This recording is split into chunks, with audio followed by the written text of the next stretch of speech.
Hi, welcome. This is Carla with Your Age is Not Your Cage, and I have two of my dearest, closest friends with me today. I have Carrie Farris and April Larson. Welcome. Hi, girl.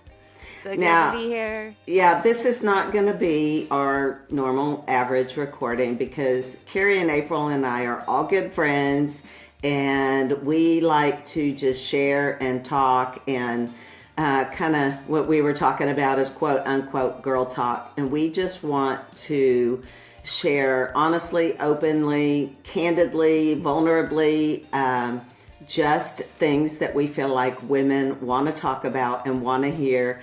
And this may be one of a few. It might be a series. It might be a chapter. Who knows? We're just going to see where this leads. And but first, why don't both of you tell the listeners a little bit about you? April, if you want to share first. Yep. Okay. April Larson, live in Boise, Idaho. I am a mom and a wife. I also have my own skincare business.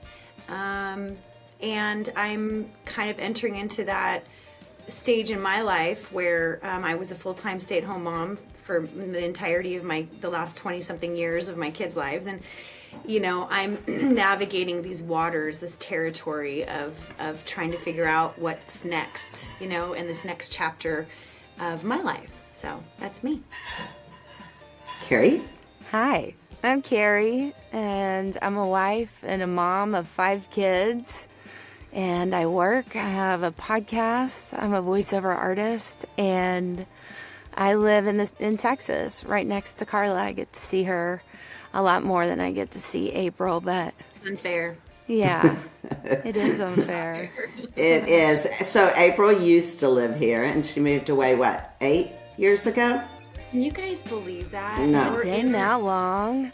Yeah, Oh my because it was the gosh. summer of 2016 that we moved. Yeah, that's So- crazy. I only know that because yesterday when we talked on the phone, you said 8 It years. doesn't feel like that to me at all. No. Yeah. But yeah, Carrie does. She lives right down the road from me. And so, okay, because I know we will get off track and we will just start chatting. So the main thing that I want to dig into first is kind of the season that the three of us are in. And I'm a little further down the road because I am fully empty nesting. And you two still have some of your kids at home, but we're trying to navigate this season of midlife, of untethering from kids. What does that look like? What is my purpose? Who am I? So I would love for us to dig into that because I feel like this is something that I hear women talk about all the time. And it's just trying to figure out, okay, where am I? What's next? How do I loosen my grip on the kids? So let's start there. And whoever wants to go first, if you have something on your heart, let's just start talking. Well, April, when we were chatting up like we always do beforehand, that's what needs to be recorded, really, is that part, Yeah. right? Is Yeah. You mentioned fun something. part. You were like you were struggling. What was that? And I think it has to do with exactly what Carla was saying. Yeah. Yeah. And you know, the Lord is revealing a lot through that, a lot of things that have to do with my own self and my own past and my own childhood. And I think well, I'll just speak for myself. I don't want to assume that all moms experience this, but I feel like, you know, when you make the decision to be a full-time stay-at-home mom from when they're little, it's very easy to live vicariously through your children. It's very easy to just decide, like, well, and how do you not do the whole "they're my world, they're my life"? Because they're so all-consuming. So Yeah, I was just about to say consuming. I mean, Yeah. you You don't have know, time. to do your job well, Mm-hmm. and then add in, you know, you're trying to train them up in the ways of the Lord, and you're trying to instill morality and values and all the things. It's a full-time job.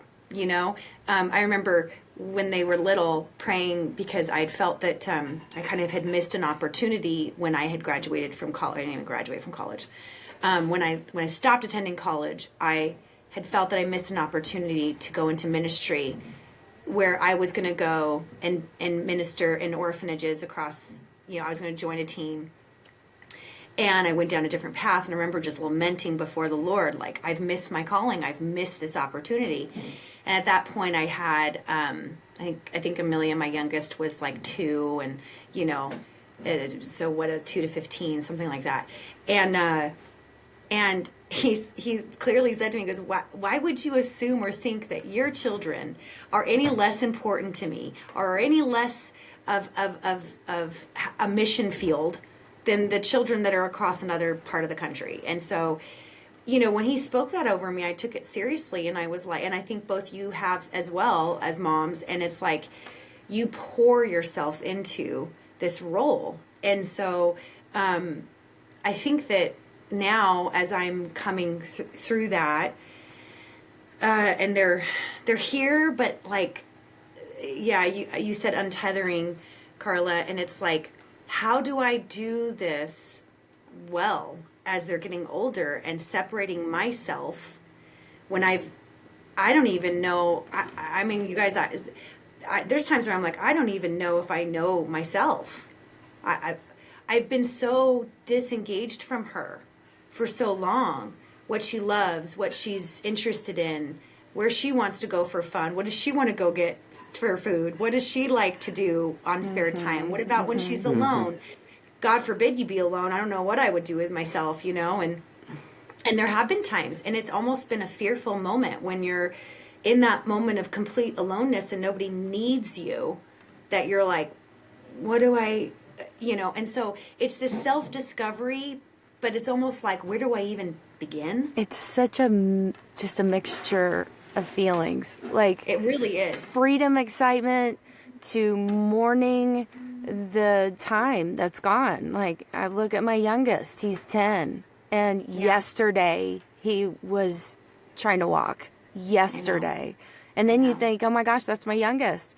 Look at all of them. It just goes by so fast. If I would have told myself this when I was younger, I don't know, maybe I would have slowed down a little bit to try to figure out who I was, instead of trying to just sprint all the time and then get caught up in the busyness of it all.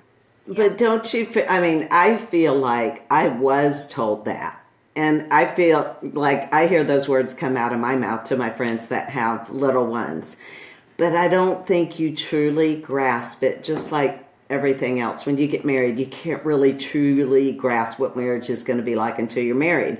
Or you can't grasp what it's going to be like to have a baby and parent a baby and love something so incredibly much.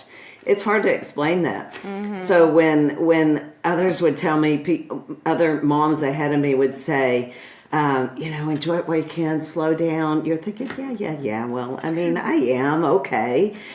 But it's just, since I am a little bit ahead of you two as far as mine, you know, my daughter comes home from college and she's home for a little bit, but for the most part, I do have that quiet house. I do have that quiet time. And there are times where it's honestly like there's a lonely ache to it. But then there's other times you're like, woohoo, you know, this is nice. And, you know, and so it's finding that balance. And for me, it's been not allowing myself to sit in that aloneness too much, because I'm real good at that. And I'm very good at being by myself, and I can do it too much. And I think for me, it seems like a lot of women, as they get older and they empty nest and they start, you know, the kids are going their own way, some tend to shelter a little more and kind of get into their own world. So I have to be intentional and focus on doing other things and getting out there. But I think it's a constant going back and forth. And for me, it's just a constant in prayer and always asking the Lord for guidance and direction on where do you want me to go? What do you have for me? What is my purpose? I don't want to just live each day just getting through it to go to bed that night and start over. Right, right. And do you guys think that, I've often thought this, like our great grandmothers, that, it was such a more common thing in those generations for the moms to be home and raise your children, and then, your home and your identity, I guess, maybe is wrapped up in that, but like there wasn't I feel like we're in this world of so many options, and value is placed on how successful you are, not just as a mom, but then, what are you doing? How fit are you? Do you have a blog, a vlog? Are you doing all these things? And so I think there's also that feeling, that pressure of, well, I got to do more. I mean, when you're so consumed with your kids, I think it's easy to find success and value in that, because, and that's the other sidebar to this is, I think the struggle for me has been recently the feeling of my success and my value is wrapped up in where my kids are right now and what they're doing. And so I'm trying to navigate, why do I feel that way? Is it because it's always been like that when they're little, and then you're putting, your self-worth maybe into them? Oh, into yeah. that? It happens to everybody, and they'll do it with sports, with music, not just where your kid's going to school. It's these high expectations that people are putting pressure on themselves to live up to, to these extremes. And I felt it growing up in my world, and I can't even believe what I'm seeing now and the lengths that people will go to make that happen for their kid. Are they really doing it for their kid? Or are they doing it for themselves? Yeah. Or their ego, or Or their something, reputation? something they missed out on as a kid, so they're living through that kid, and they want them to succeed in Or are you whatever it just a is they competitive didn't. person? Right. People are competitive. Right. Yeah. So And it's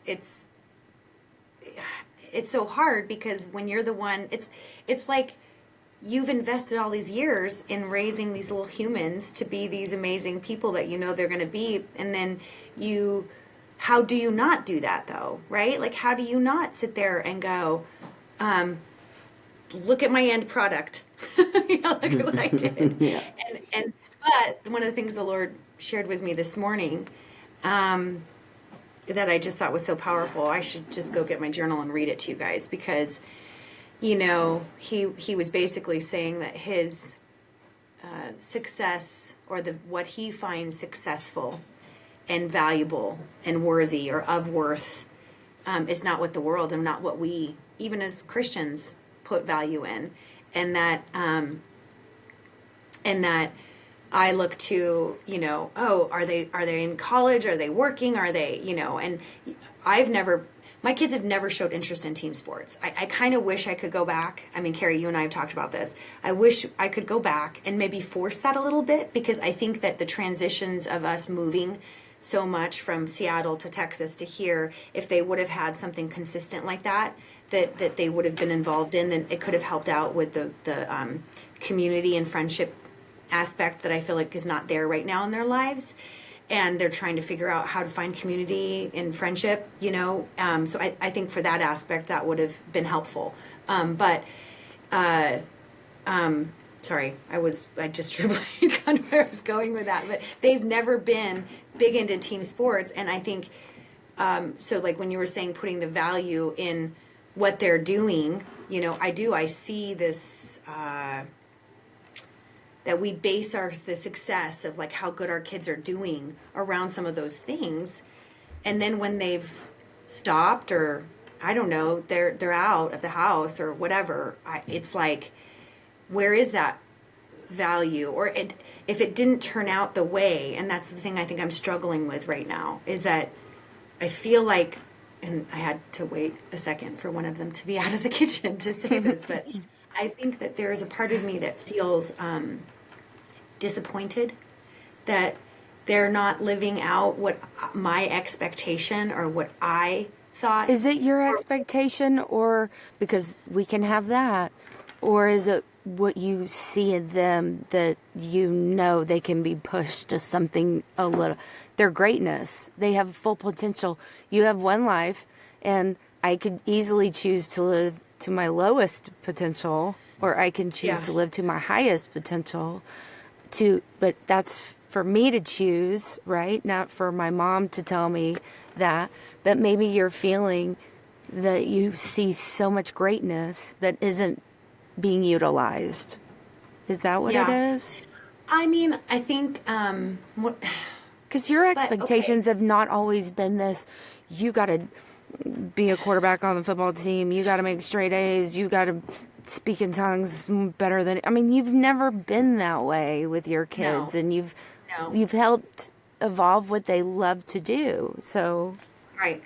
And that's the thing that's hard, because I mean, if they are kind, they love Jesus, they are grounded in him, they are amazing artists, they all have musical and artistic abilities that are incredible, they're great communicators, they're great, I could list off a laundry list of things that makes that I think a lot of parents would say, well, that's amazing, they're respectful, they have hard work ethic, their characters are of and so, but why do I not place as much value on those things as I do on this Americanized culture of what we think is valuable, which is, I think, success in college, success in athletics, success in making money, success in physical appearance, success in friendship.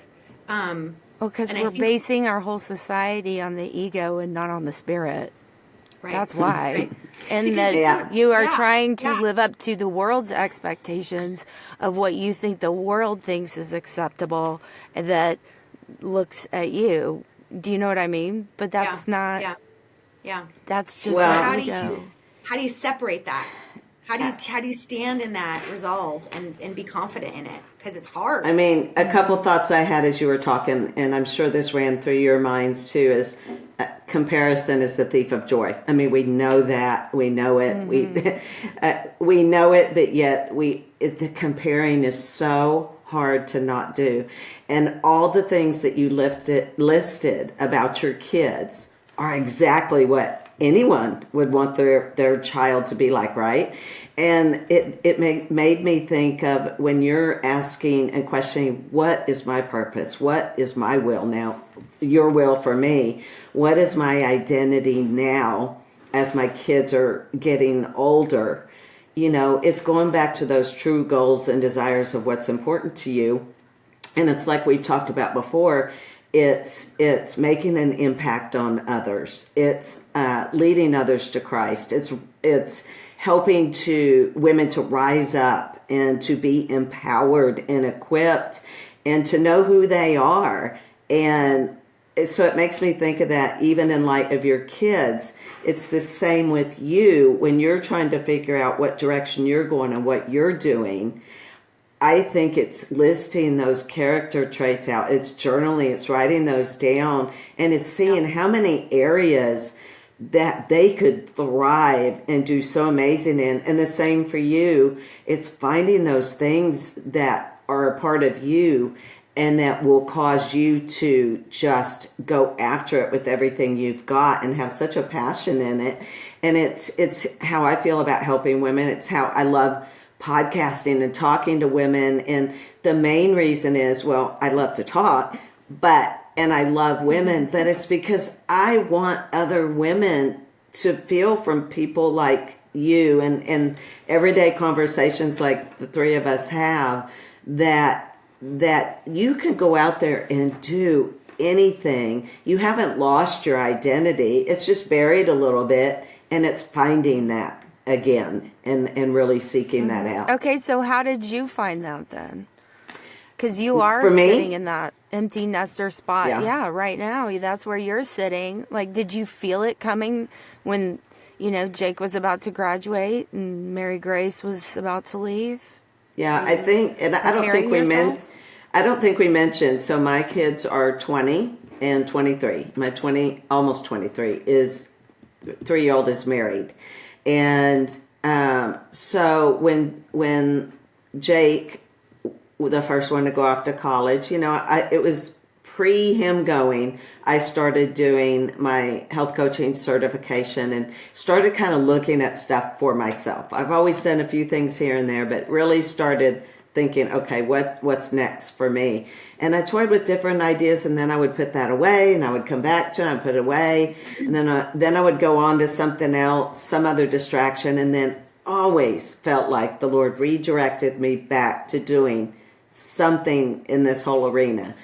And then I've always wanted to do some kind of podcasting, and I think my son doing it made me go, oh, that looks fun. Look what he's doing, and love talking to people. And so I just started just researching, digging, pursuing, and realizing, and I've shared many times that my dream when I was a kid was to be a DJ. And to me, this is me fulfilling that. Yeah. It's like I'm getting out there and kind of, I'm not, spinning the records and yeah, but I'm getting to talk to people. And so I think I'm constantly asking every day, what else is there? And if there's not any more, that's okay. But it's trying to rest and be okay in where you feel like he leads you, and not always feeling like it has to be something more, or it has to be something big and grand, because that's not necessarily it either. It may be going and leading a study with a few women. I mean, it can literally be anything, but I just feel like I'm constantly asking him, I'm constantly praying about it, and I'm looking at what drives me, what gives me excitement, what gives me passion. Yeah. And when I podcast, I feel that passion. Mm-hmm. Yeah. I love what you said yesterday when we talked to Carla, where we were obviously talking about this, and how, I don't know what is going on with my brain today, you guys. I had it and then it just left again. Oh, poor girl. It'll come back. She's experiencing perimenopause. You just wait till you get there. Don't call that over me. Full on menopause is coming, girl. Get ready. And before we go on, if y'all don't mind, what? If you don't mind, I want y'all to tell your ages and the ages of your kids, and because I'm also going to put in the show notes and direct back to the podcast we did more in the beginning of all of us together too, which is fun. Got it. And so I already shared my kids' ages, but I am 58, about to be 59 in November. Let's just say you're 60. Just start saying. We're going to have a party. I want to come. You're coming. Okay. Don't worry, you're coming. So tell your age and your kids' age, because I think that gives a little perspective for people too. And who's still living at home. Oh. All right. Want me to start? Sure. There you go. Okay, so I've got 4 kids. My oldest is 26. My next one's 21. The 2 are boys, and then the 2 younger ones are Audrey's 19 and Amelia's 14, and they're all home. Yeah. I will, which, by the way, I think is the other part that's challenging, because, they're here. They're all in college. That was part of Michael and I's deal with all of them, was like, look, we can't afford to send you all to school and pay for it, but if you guys want to do local school, we will cover room and board, as long as you're in school full time. Well, they took us up on that offer, and it's great. That's great. Like they're Connor's in pilot school right now, and he's thriving and doing that and like loving it. But the challenge is they're here, and you're watching and observing things, kind of like going back to what you were saying, Carrie, about their fullest potential, but you're no longer like able to really. You can speak into them, but you can't really like arrange a play date, Yeah. Let me send some emails for you. Yeah. Like, honey, you're not going to meet people in your bedroom. I mean, like, you got to get out there. You got to go, do things. But Anyway, real quick, I just wanted to, because I remembered before Carrie tells her kids' ages, I just was going to say, Carla, that the thing I appreciated you saying was that the big things that we feel like we have to do and how small impacts in everybody's lives every day. I think that's the other thing is, if we think we want to make an impact in God's kingdom, that we have to travel across the world to go do that in a mission field across the world. And you had said something like, and not think that there could be somebody just in our own backyard that we could love on, that we can talk to, that we can smile at, that we can pour into. So that was my thing. I had to get it out because I didn't want to lose it again. So anyway, all right, Carrie. And April, how old are you? Oh, 45. 45. 45. Little spring chicken. I know, little baby. She's our little baby girl. She's lucky. Doesn't feel Be like in the old it. lady group. Oh, and I will tell you both, I have had, my eyesight has been amazing my whole life. And, I'm doing this, like, crap. So Yeah, but I'm like, I'm what are sorry. they called? The readers? The readers? Is that what they're called? That's Like, I'm what like, they're called. Yeah, whatever. Don't act like you don't know. I'm going to send you some sweet peepers from Stars Send me. with Okay. your little smelly stuff that you like. Because really, it's just, I haven't actually had my eyes checked in a while, but that's all it is, right? It's just everything's a little bit more blurry. Everything's a little bit more. And it Yes. gets worse. Yeah, Thank but you. then you just find some really cool Exactly. glasses, and I don't have mine up here. These are peepers from Stars, Yeah, I've but never they're heard of old. peepers. Let me see. Put them on. They're old. These are old. I don't know if I can get them past my headphones. Oh my gosh, they're so cute. Oh, they got cute ones, girl. I'll get Yeah. you the Okay, real find me a low picture. strength, too. I'll send you some. Okay. I think for the next one, we're going to have someone that's older than me too, because this just is not right that I'm the oldest. So I'm just throwing that out there. We need another friend that's over 58. Well, she's used to having 75-year-old bodybuilders on her podcast. That is true. and That is true. I need to have one of them on with I us. watched that one. Yeah. Mhm. Listeners, if you haven't listened to the one with her on the, what is the name of that show that lady was So on? Jenny McCall was on the podcast, and she has been on American Ninja Warrior. Yeah. And then the last three, well, tomorrow one comes out with Stephanie Rothkar.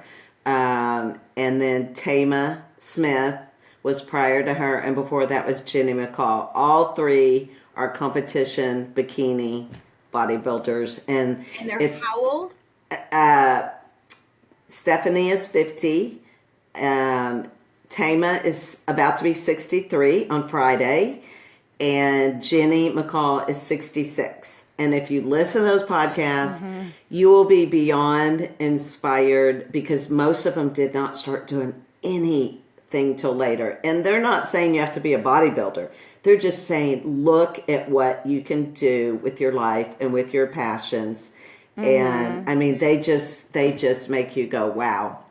Life does not end at 40 or 50 or just because your kids left the house. Yeah. Yeah. It's, it's, so anyway, back to you, Carrie. How old are you and how many kids do you have? 52, 5'2". Woo. That's how old I am. I have 5 kids, and my oldest is 23, and then 22, and then 18, and then 15, and then 10. It's hard to keep up with all these ages. I'm glad I have 2. It's so easy to say. Well, part of the reason why we didn't put our kids in sports was I'm going to be, which Carrie, you totally know what I'm going to say. When I say this, you're going to be like, is I knew I would be all over the damn town, all over full time. We'd never it'd be just constant going because I had the 4 of them, and I'd be like, okay, well, if I got him, if I have all of them in one thing, then I'm everywhere at all the time, right? And I guess I said this to you, Carla, I felt like, why would I do that to myself if they don't show passion and drive for something, right? Like if they're kind of, and it's sort of like, well, I'm not going to push you to do something that makes me have to work hard for it, or I'm the one that has to facilitate it. And anyhow, but yeah. I do want to say too, because you just mentioned, Carrie, that your oldest was 23. So my 26-year-old who just came home, which I don't usually mention this because I just think it's irrelevant, but I never refer to him as my stepkid and all that. But for your listeners who are like, did she have him when she was 12? He is not my biological son, although I've never thought of him as anything other than that. So I met Michael when the mom kind of was out of the picture and Michael was raising him, and so it just was a no-brainer for me to bring him under my wing and be mom. So that's my role. That's been my role since, and but yeah. I guess I can't technically claim the physical 4 births. But 4 emotional births for sure. That is true. That's a truth, now, isn't it? so Carrie, how many are still living at home? All of them. No. Sophia just left for college. So my oldest he has a year left online.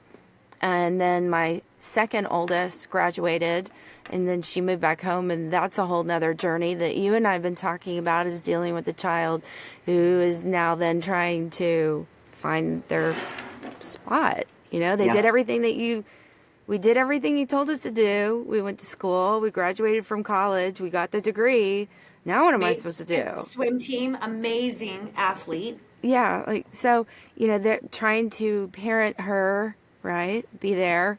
For the older 2, they're totally different. Then I have one that's a freshman in college who's all over the place and 18 years old. And then that's a whole different set of parenting right there. Mm-hmm. And then I have a freshman in high school who, starting all over again, right?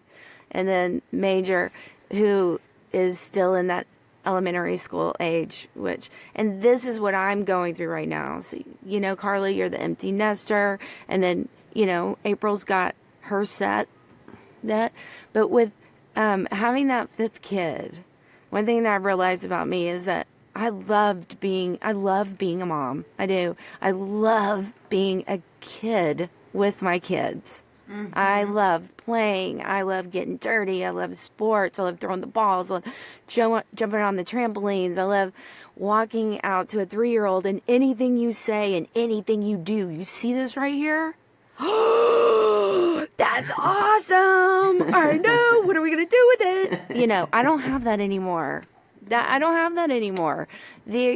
The wonderment and excitement of the little kids, and always having somebody that I can go to and play. I have a bad day, I'm going to go find my little one, and we're going to go down to the play set, and we're going to forget all of our worries.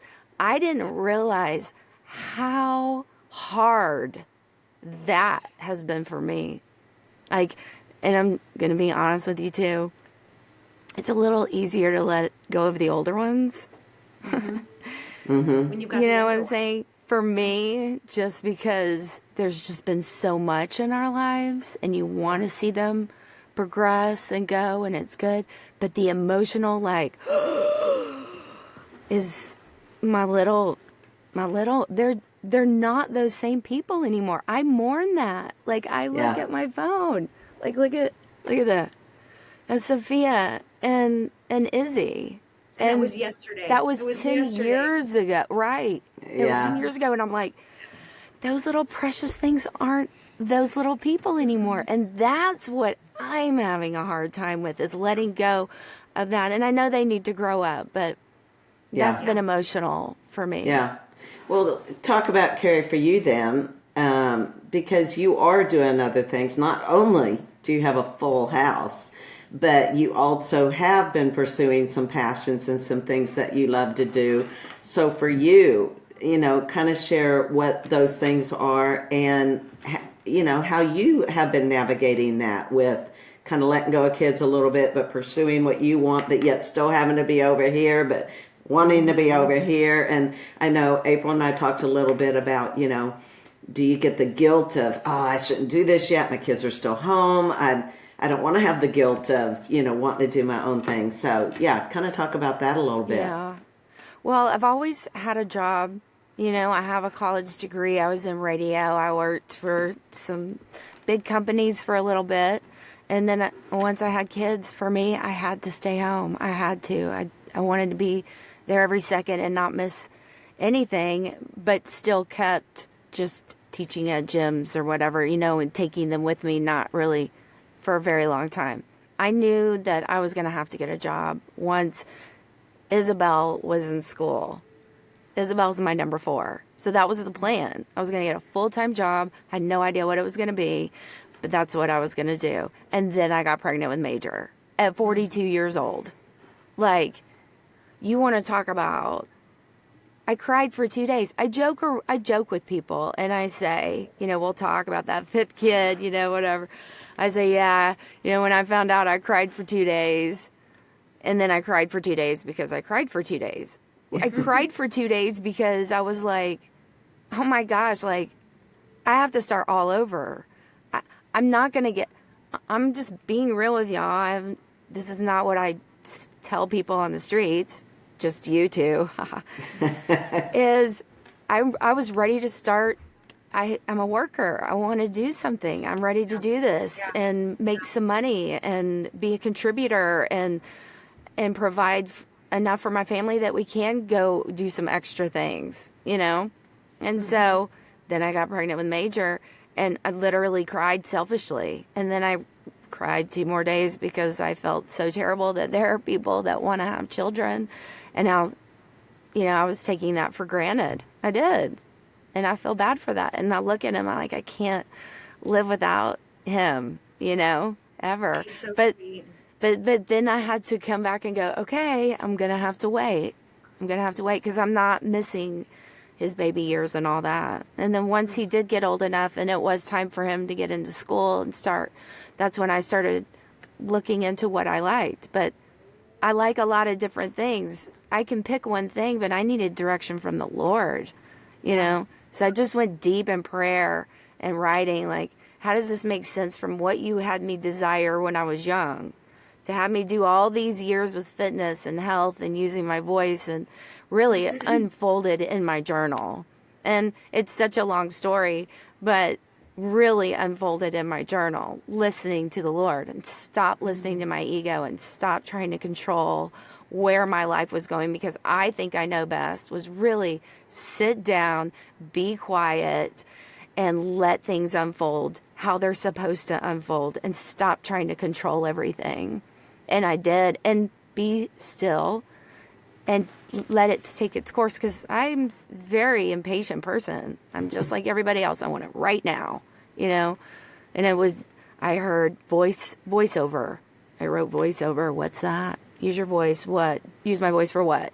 I mean, days, weeks, journaling, step by step. And then I learned about voiceovers and that it's not just radio, which I knew that. You can do it from your home. You can do announcements. I've done black tie events. I've been on cartoons. I've done radio, TV. I've done learning modules and pretended I was a 13-year-old kid from the Bronx. I mean, Nice. Can we hear it's that hilarious. I want to hear that one. I gotta contort my body a certain to make myself sound like that. You know what I'm saying? Like when you know what a construction worker makes a salary, this is what a salary is. You know what I'm saying? So, or like HR, like I'm pretending to be this person, whatever. That's just been in a whole journey and I love it. Like I've told y'all, like I've sat in here for a year by myself trying to figure it all out and doing certain auditions. I just start crying. Like, things for churches. Oh my gosh, you get this audition, amazing script. I have delivered this audition and I put it down and literally bawling my head off. Like just the power of the Holy Spirit took over me and how he's shown me and shown up that way every time. And I know that if someone is seeking out there, like, what am I supposed to do? I'm supposed to come up. Don't settle. Don't settle what you think or what somebody else says. Like, you just need to go get yourself a job doing that, you know, and not be happy. That's not true. there's something that you love to do, that you are going to bless other people and get, and enjoyment, fulfillment out of that. I believe it. It's just about really listening. Well, in and your work. I love what you said on that, and listening, and how you had to keep just writing and journaling, and you got voiceover. It's not like it came quickly, and I feel like that was the same for me too, but I kept getting impatient because I'm real good at that too, and taking control. So then I would get distracted with something else, and before you know it, I'm over here doing this or this little job or this. I'm like, that's not me. I don't want to do that. And then I come back, and then it's like, but Lord, what do you have for me? What do you want? And it constantly kept leading back to the same things. It's like, I swear, he wanted to throw a brick at my head and just be like, I've said it over and over and over, but you're not listening, you're not waiting, you're taking control, and you're not just allowing me to lead. And boy, once I just start letting them lead, and even starting the podcast, I released my first one the week I donated a kidney. I mean, it was like, I had a million things going on, but I let go of, well, I'll wait till after, so then I can work on this and that, and the aesthetics can be better, and the sound, and and I just let it go, and I'm like, I'm just going to do it. He showed me the way. I'm just going to do it, and I'll flub up and mess up and do things along the way, but it's okay. And I think that's where I would encourage women, is to do the waiting, the listening, the not settling, exactly what you said too, but yet not jumping ahead and staying in your lane, not comparing and looking out there. Well, Lisa over here is doing this. That looks fun. I want to do that. But that might not be your passion or your gifting or where you're being led. Yeah. And I also really feel it's important to say is, your family is great and they're going to support you and love you, but your kids are going to always see you as their mom, and they don't care what you're doing, and what you're doing is not important. And that's okay that they think that, but it is important, and you don't need their validation for that. You're still their mom. You can still do a good job, Yeah. Because I overheard one of my kids talking to another kid, and they were making fun of me and what I do. And at first it kind of hurt my feelings a little bit, but I was like, I really felt like I heard the Lord say, they're saying it in love, and you're always just going to be their mom. They can't see you any different way. Yeah. And I felt such a peace about that. I'm like, you know what? You're right. You're right. Yeah. And there's been so many times where my kids have come to me, and some of the struggle for my kids here, at least, not so much in Texas, but here, is that they interacted with a lot of kids that didn't have healthy homes. And I think there was disconnect. They'd come home and they'd just be like, they don't sit down and have dinner together as a family. They don't have a mom that's home or invested or asks questions or whatever. And I think some of that, especially during COVID, the beginning of COVID, I think there was a lot of resentment from kids. You just don't understand. You don't get it. You've got the perfect life. You've got the perfect family. All that. But I've had them now as young adults come back and say, we know what we have between just the mom that you've been, but also the parents that you've been, the fact that you're still married after 20 years, and that you guys we're a strong family, and that we're connected, and it's like, that's a gift, that's a blessing, and they're so grateful for it. And so, there's so much value in that, and what was once so common, and sadly is not so common. I know. And yet the enemy, for some weird reason, wants to make us feel inadequate about that uncommonality, because you want to fit in, and you want to be cool, whatever. So, I've had friends who've been like, oh, if you're kind of over, and these are Christian women, like, if you're not feeling it anymore, with your husband, then just go, it's whatever. Just go find somebody else. Move on, April. Why would you do that? Why would you waste your life with just one person, kind of thing, you know? And I think that there's these messages out there that what the three of us have done with being home, being intentional with our children, intentional with our family, there is self-sacrifice in that. Yeah. And isn't that the heart of Jesus? Isn't that the heart of Jesus? This self-sacrifice thing, right? And so now I'm sitting here, and even with what I do, kind of piggybacking off of what you guys are both saying about, you know, finding your passion, finding your purpose, and, you know, what's this next season hold. Me doing skincare out of my house was a means to an end, sort of, because Carrie, you and I are so similar in our story a little bit, where Michael and I always intended when Amelia went to school that I'd go back to work. I'd go back and get a job. We both knew we were poor as paupers. We were like, we can't survive, you know, on just one income, especially in Seattle. So it was in that 2012 year when Michael broke his ankle, and I had to go get I got a contracted job while he was down, and we had at one point my contract wasn't finished. I was doing what I had done before I had a family, which was HR stuff. So, you know, our planes converged at one point where he went back to work, but I wasn't finished with my contract. So we both were working full time, and Amelia was in daycare. And I just remember going, oh my gosh, this is so wrong. All of it is wrong. And I say that lovingly to an audience that's listening. It was wrong for us. It felt, we were like, I'm like, who's making dinner? Who's going shopping? Who's taking them on their appointments? Who's picking them up? Who's and we both kind of walked away from that situation and just said, I told him, I think I need to stay home until they're done with school. I just think that this isn't gonna, I don't know how this is gonna work for us, you know?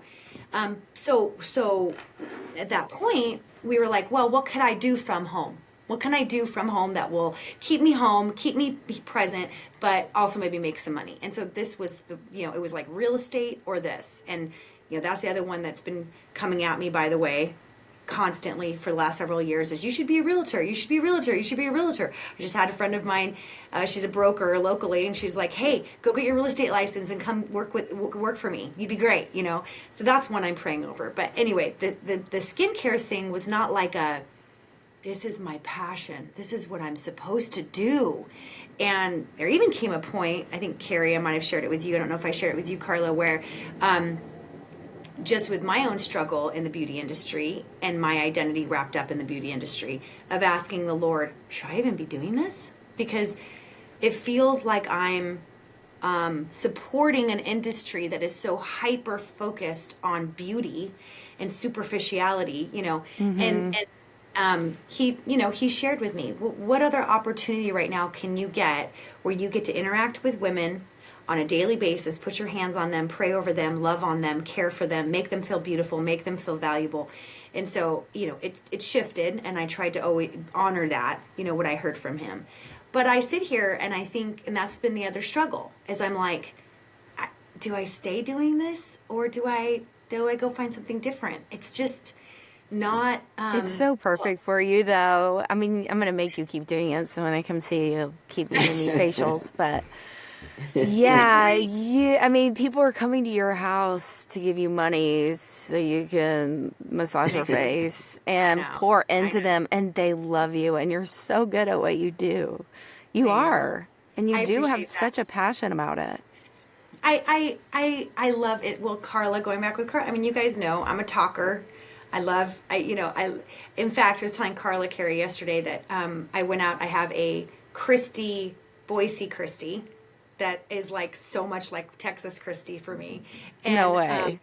Totally. And they like Texas Christie does not want to hear this. I can tell you that. There's nobody that could replace. Don't tell me that you're going to find a Carla and you're going to find a Carrie now. Oh my God, I look just like you. Don't tell me that. Nobody wants to hear that. I shouldn't say that. You're right. You're right. I'm messing with you. I have to refer to her as my Boise Christie, because anytime I ever talk to anybody that knows Christie from Texas, they're like, oh, and I'm like, no, Boise Christie. But we went out for coffee, and, you know, I feel like Carla, stop me if I'm veering off into a different direction, but I feel like I'm also in this place where I have women a little ahead of me. I have a lot of women behind me, and when I say that, I mean women that I can pour into, women that I can love on, women that are struggling in something, women that, and part of that is having a lot of women that come see me, which I become their therapist, right? It's like a hairstylist. You hear their marriage problems, you hear their issues, all these things, and then you get to love on them and pour into them, which is, I love it. But I was telling Michael, I go, outside of the women in Texas that I have, which I'm just kicking myself every day, like, Lord, why did I leave? But you guys are like you guys are the ones that I feel like I'm holding hands with, if that makes sense, through life right now. And sort of, we're on that same, we're pulling the cart together. And anyhow, I don't have a lot of women here that I feel that way with. And so when I went out to coffee with Christy, I told Carla, it was like, we were outside, the leaves are changing color. It's so beautiful. It's like vibrant yellows and purples and reds and green. And it's, and we're sharing and we're doing this, we're dialoguing and we're edifying, encouraging and speaking into one another. I told her, I said to Carla yesterday, I loved that so much. I didn't look at the clock. I didn't look at my phone. I wasn't sitting there wondering when the next thing was going to happen, which is what I feel like a lot of things I do in life are right now. It's like, I know, right? When can I get to that next thing? Or I just. When am I going to get a break? When am I going to get a break? Yeah, when am I going to get a break? That's my mantra. And I don't want to live like that, guys. I know. Like, I want to live in something where I'm intentionally. I know there's always going to be okay, I got to make dinner. All right, I got to do this, right?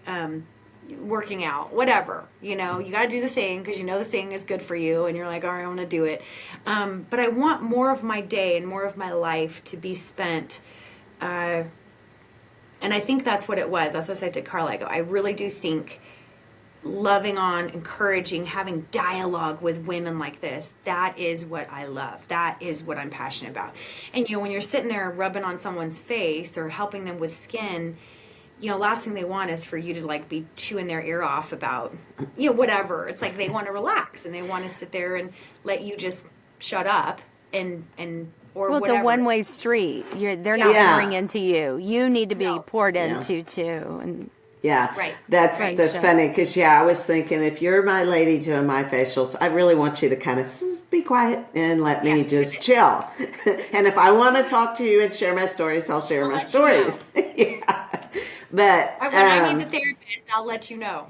Yeah, and I think that is such a deep topic that I know I want us to get into. Probably not today because I think it's going to go too far and too deep, but I do think it is so incredibly important for us to talk about that and talk about friendships and the pouring in and the pouring out and what women want and what women need and what they feel like they're not getting out of friendships. And because I could go on and on about it too. And many of my friends that I feel the closest and in depth to, other than my few, including Carrie, don't live here. I mean, they are longer distant relationships, and that's okay too, because that doesn't mean that the miles between you can't still have a deep relationship. But go ahead. I was just saying, let's make sure that we circle back on that because I think that's a great a great topic that we should talk about. Yeah, I do too. Female friendship, the importance of it, and then the different layers of it. Yeah, I do too.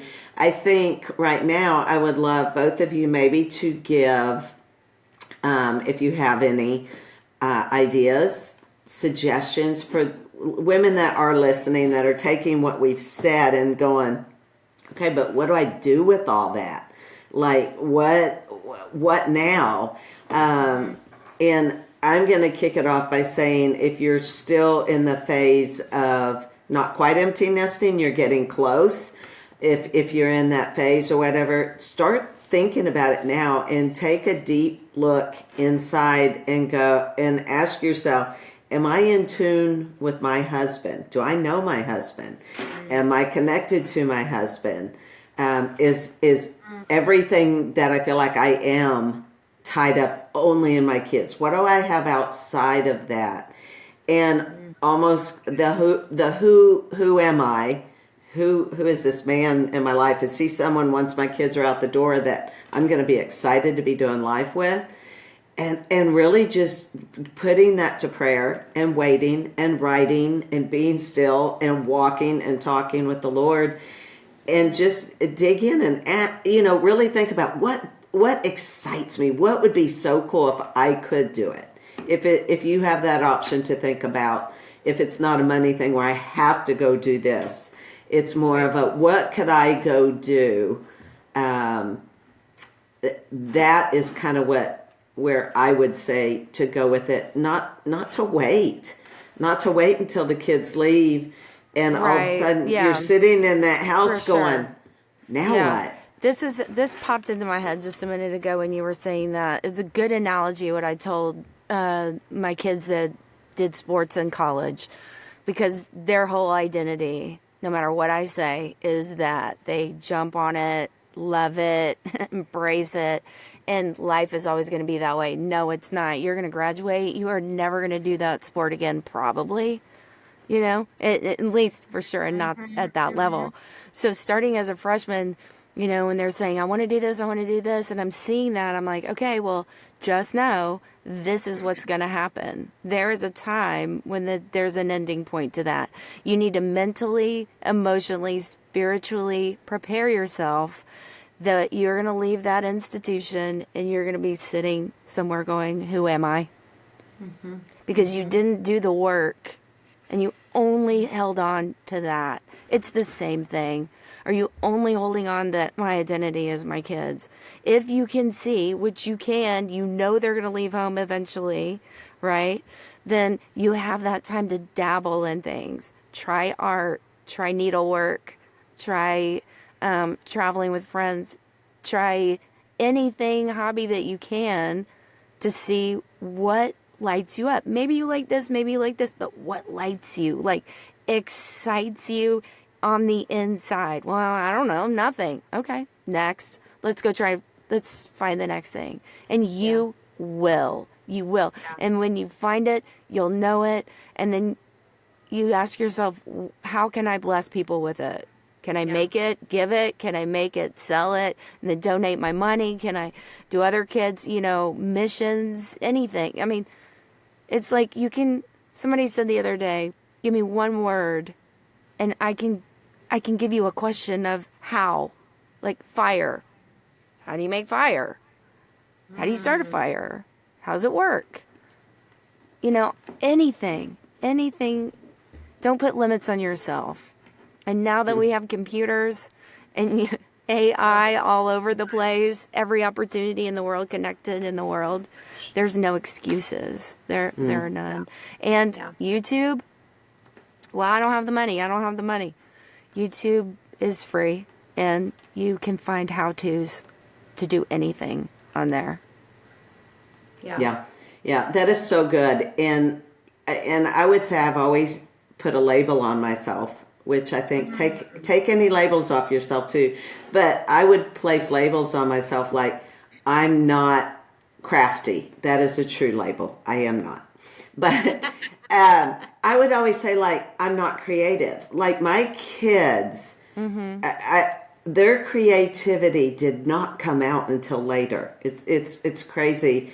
And then I would say, well, I'm not creative. And I'm like, I'm out here creating podcasts. Exactly. There's all these things I'm doing, and I'm like, meal. Right. Everybody is born with creation because we are from a creator, and we were created, and we were created to create. And you created a family, and you created a meal. We are creators. When people tell me that, oh, I'm not an artist. You are. You are an artist of your life. Just pick your medium, girl. I mean, you can turn that, and I mean, it's just one more quick thing, April. on the identity for our kids too, and our identity for us, because I had a brother that his entire identity was wrapped up in baseball. Baseball, baseball, baseball. And when his rotator cuff was shredded in college, he was lost, had no idea who he was. He had been so lost in that all those years, and just went off the rails. And it's so important to know who you are outside of that sport or whatever it is you're involved in. Have your identity in something other than the sport, the kids, the husband, the job, whatever it is. Yeah, that's huge. And yeah, there's so many things that I've got a young mom right now who's 30, and she's just starting her life as a mom. And, you know, I know she's in my life for a reason. Carla, you mentioned that you've got a younger mom in your life too, and I take it very seriously because I know that the Lord commands and wants and desires for us to pour this kind of stuff into them. And yeah, identity is huge. I think that you touched on something, Carla, that we probably aren't going to have enough time to go over today, but maybe we can chat about it. And again, is the absolute mandatory, essential priority of your marriage. And that it is so easy as a mom, when you fall in love with your babies, to completely disregard him and that relationship and your sexual life, your all of those things. And I would say the only thing that's going to get you past, you know, and carry on. I mean, here we are. You know, Michael and I just had our 20-year anniversary, been together 23 years, and, you know, I think we're stronger than ever, but it's not been out of a place of neglect, and it's not been just by chance, right? And the tendency, I think, as moms is making the children the priority because, like we said when we started this, they have to be the priority because they're in your face all the time and they're pooping and needing you, and you know, it's like you can't really not. I mean, they're kind of in your face going like, look at me, mom, you know. So it's hard if you can't not. But you know, I remember there being a season in Michael and I's life where we, like I said, we were poor as paupers, and we couldn't afford to go out. We couldn't afford to go dating. We couldn't afford to go do these things.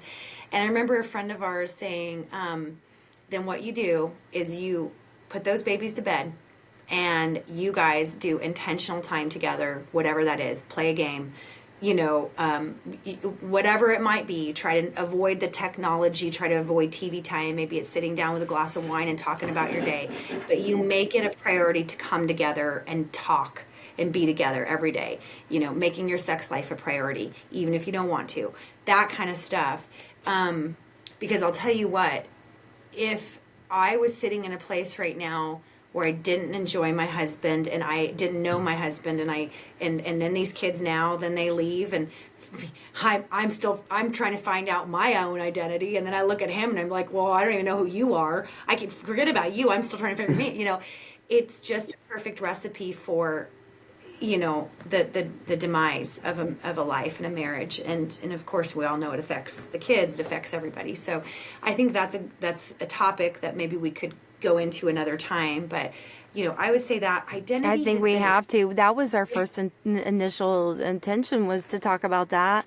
I think this would be a good little segue to go in there. You know, coming off of this conversation, it's easy. Yeah. And then I just would say that the identity thing really quick, because that has been such a theme for me in the last several years on my journey with the Lord, is who do I say you are?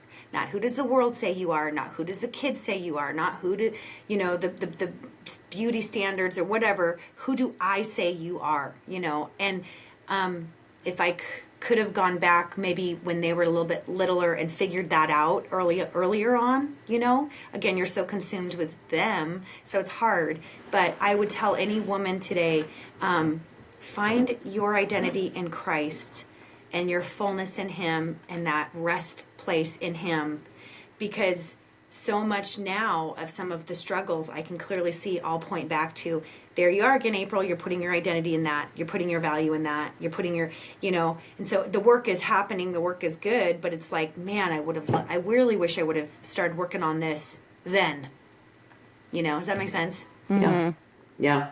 Well, with age Definitely. comes wisdom, and it's Yeah. just, it truly does. All the things we wish we had known or told ourselves but regret, shame, guilt, none of that is of the Lord. And we all have done the best we could. And I know every woman out there is doing the best she could or can.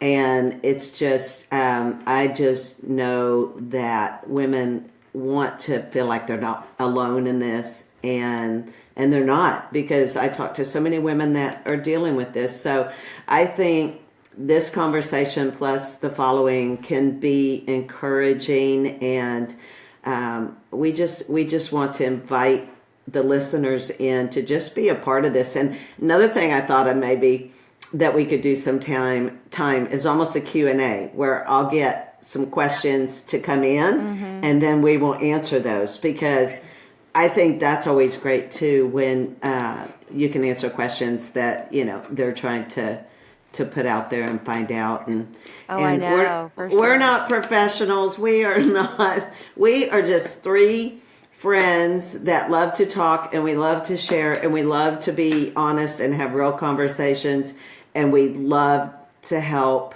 other women that are coming up behind us or walking beside us in the same age, whatever it is.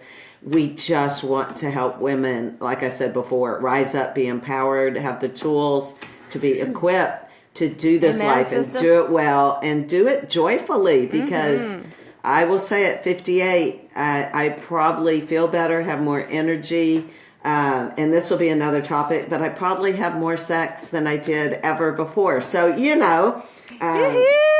Go, Corona.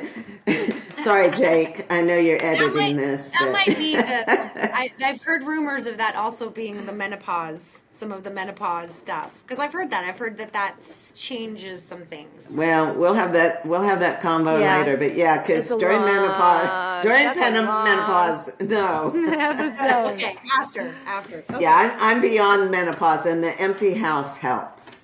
Just Yeah. FYI.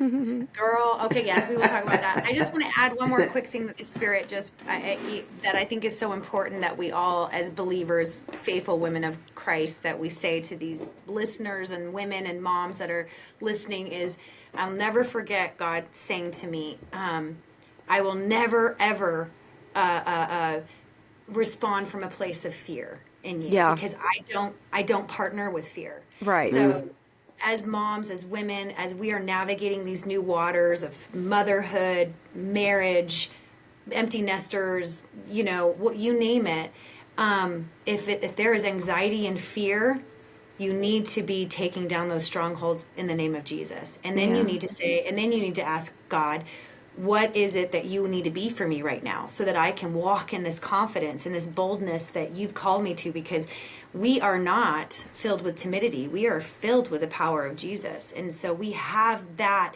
to walk in. And I think the enemy wants to suppress us and keep us down out of those places of like insecurity, fear, whatever. And probably because we've got so much dang work to do that bring God glory and being image bearers of him. And we would be earth shaking if we all rose up to our true identity in him and didn't let fear take hold or anxiety take hold. And so that's one that, like, man, if I could just impress that into so many women, is like, do not let fear navigate your life. Go out there, do it, try it, experience, if it's wrong. I mean, this is one thing that God said, do you not think I love you enough and I'm not powerful enough to bring you back around? Like, if it's the wrong path, I'll bring you back. Like, we'll go down. Shut it down. He will shut it down. If you are trusting in the Lord and you love him and you're resting with him, then you can walk in confidence every day to know the Lord's navigating this. Never will I leave you. Never will I forsake you. Right. Preach it, And girls. there's so Preach much it. parenting, I think. Come on. All right. I know time's up. We can go all day. It'll be like a Sunday church revival in here. Right. Right. And we'll be singing before you know it, and that's when it gets scary. That's right. We're gonna be dancing. We're gonna be dancing. Okay, we are gonna We are going to close, Love y'all. but I just know all the listeners are just going to love you both. And I know they're going to want more of you on here. And also, I'm going to note that Carrie has a podcast called Chatterbox Radio. And April and I are occasionally on her podcast also.